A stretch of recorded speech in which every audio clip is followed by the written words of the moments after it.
Mecanismo del parto. Tiene 6 tiempos: acomodación de la cabeza, descenso de la cabeza, rotación interna y acomodación de hombros, desprendimiento de cabeza y descenso de hombros, rotación interna de hombros y rotación externa de la cabeza, desprendimiento de los hombros y resto del cuerpo. Para comprender el mecanismo del parto, es necesario conocer ciertos diámetros de la cabeza fetal, como por ejemplo el diámetro occipito-mentoniano, de 13,5 centímetros, el diámetro occipito-frontal, de 12 centímetros, diámetro que presentará el feto al ubicarse sobre los diámetros oblicuos de la pelvis, y el diámetro suboccipito-bregmático, de 9,5 centímetros, que presentará el feto al flectar su cabeza posicionando su mentón sobre el esternón. También el diámetro biparietal, de 9,5 centímetros, el cual cobrará importancia cuando la cabeza atraviese el estrecho inferior de la pelvis. Otros puntos anatómicos a recordar son la fontanela anterior o bregma, unida a la fontanela posterior a través de la sutura sagital. La fontanela posterior tomará el nombre de lambda y será el punto de reparo a la hora de realizar un tacto vaginal y determinar la variedad de posición.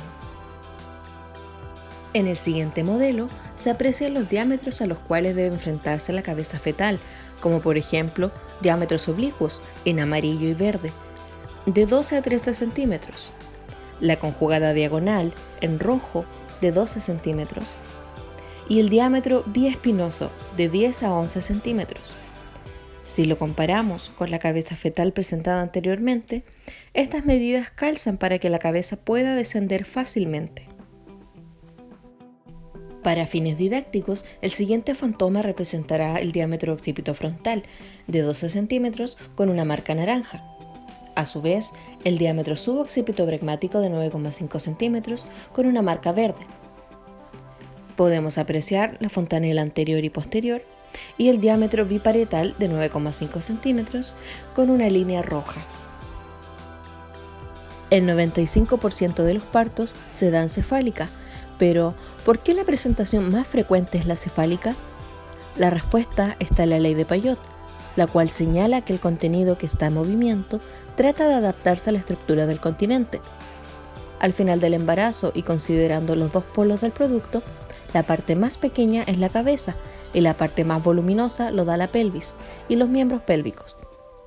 Por otro lado, la parte más amplia del útero es la superior y la más angosta es la inferior.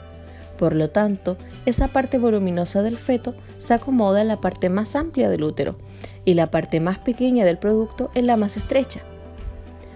Un caso contrario, un producto de 6 meses de embarazo tiene una cabeza voluminosa y un cuerpo pequeño, por lo tanto no es raro que la presentación en este caso sea pélvica.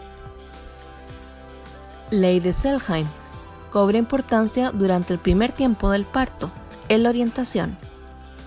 Dice que dos óvalos desiguales únicamente pueden quedar orientados conjugando sus ejes mayores. Ley de palancas.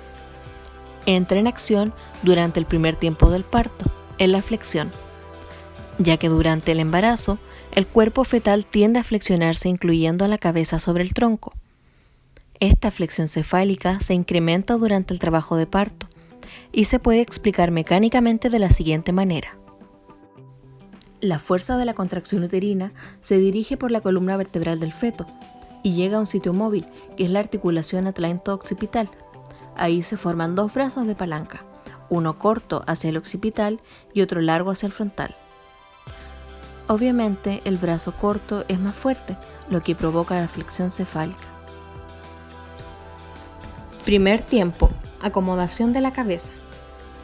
Se divide en dos partes, pero estos fenómenos ocurren simultáneamente. A medida que avanzan las contracciones uterinas, el feto desciende y se introduce por la cavidad de la pelvis mayor o pelvis falsa. Orienta su sutura sagital, presentando el diámetro occipitofrontal de 12 centímetros en uno de los diámetros oblicuos de la pelvis. Generalmente, en la pelvis ginecoide, se ubican en el diámetro oblicuo izquierdo o transverso. El feto completa la flexión de la cabeza sobre el tórax, de tal forma que el mentón llega a tocar el esternón, aplicándose así la ley de palancas desiguales. Presenta su diámetro más pequeño el suboccipito bregmático, de 9,5 centímetros. Por ello, al flectarse, puede calzar en el estrecho superior de la pelvis. Segundo tiempo, descenso y encajamiento. Aquí ocurre la introducción y descenso de la cabeza fetal a través del canal del parto, ofreciendo el diámetro biparietal de 9,5 centímetros al estrecho superior. En este encajamiento ocurre una lateroflexión que permite el encajamiento del parietal posterior, ocurriendo aquí un fenómeno que tiene distintas variedades. El sinclitismo, cuando la sutura está a la misma distancia del pubis y el sacro, o sea, los parietales bajan simultáneamente. Asinclitismo, la sutura está cerca del pubis o del sacro. Esto ocurre porque un parietal baja primero que el otro.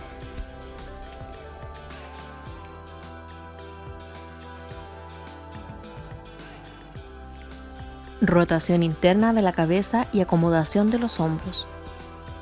A medida que el polo cefálico va descendiendo en el canal del parto, la fontanela posterior rota hacia la sínfisis pubiana.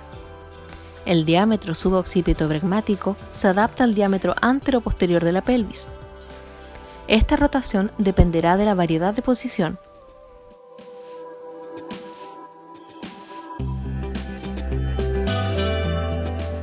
Si es anterior, deberá rotar 45 grados.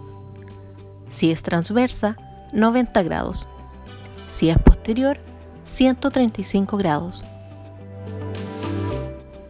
Para visualizar estos grados de manera más sencilla, imaginemos que la vista inferior de la pelvis es un círculo, el cual lo dividiremos en cuartos.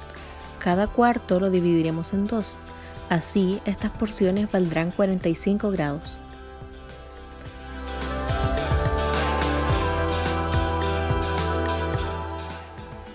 Simultáneamente, en este tiempo se realiza la orientación de los hombros al estrecho superior de la pelvis. El diámetro biacromial se ubica en uno de los diámetros del estrecho superior de la pelvis. Cuarto tiempo, desprendimiento de la cabeza y descenso de los hombros.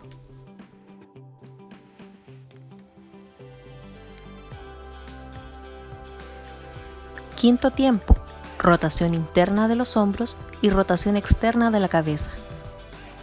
Sexto y último tiempo, desprendimiento de hombros y del resto del cuerpo.